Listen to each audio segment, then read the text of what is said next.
صباح الفل للناس الكل، بس مش من مدينة دمياط، من داخل مدينة الإسكندرية. حب الناس يا جماعة هنشوفه بعينينا ونحس بيه، نشوف الوشوش الطيبة دي بتحبنا ليه وإزاي. مش من دمياط، من مدينة الإسكندرية، سنتر دمياط الأساس، قلت لكم عليه كذا مرة.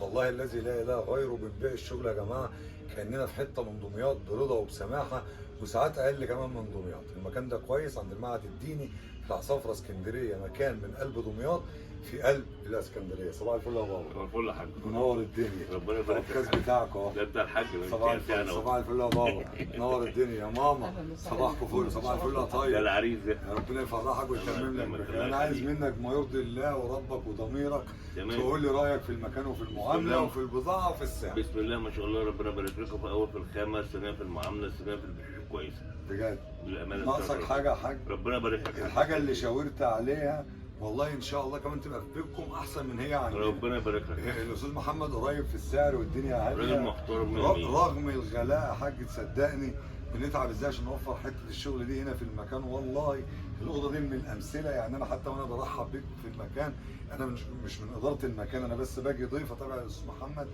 وبمشي. قلت لك بالصدفه والله الاوضه دي انت اشتريتها احسن ما بتتباع في دمياط. بتيجي عرض اخر قطعه، وانا بقول لك بتيجي رزق العريس ورزق الحاجه الطيبه. لا الحاجه مالهاش دعوه، رزق الراجل ده. لا رزقكم كلكم. ربنا العريس بنتعب عشان نجيب منتج بجد كويس، منتج يفرح الناس، خصوصا بعد ما الدنيا بقت غاليه. أيوة يعني أيوة. النهارده الراجل العريس ده اللي جاب بيه عفشه، ربنا يا رب يهنيه، كان يجيب عفشين ثلاثه 4. فالدنيا بقت غاليه. فاحنا قلوبنا على الناس واحنا زيكم. تنصح الناس يزوروا السنتر هنا؟ بص في الكاميرا كده. أيوة. تنصح الاسكندرانيه يزوروا الاستاذ محمد في المكان ان شاء الله. بامانه. محمد بالامان. ناقصك حاجه يا بابا؟ ناقصك حاجه يا اما؟ ربنا يبارك لك يا ابني. انت كمان تقدر تشرفنا وتقدر تتكرم وتقدر تاخد اللي نفسك فيه باحسن سعر في مصر، من قلب دمياط او من قلب الاسكندريه، سنتر دمياط الاساس ومبادره تعالى دمياط. صباح الفل للناس الكل. عبد اسامه زياد، شكرا لك. ربنا يسهلك. شكرا.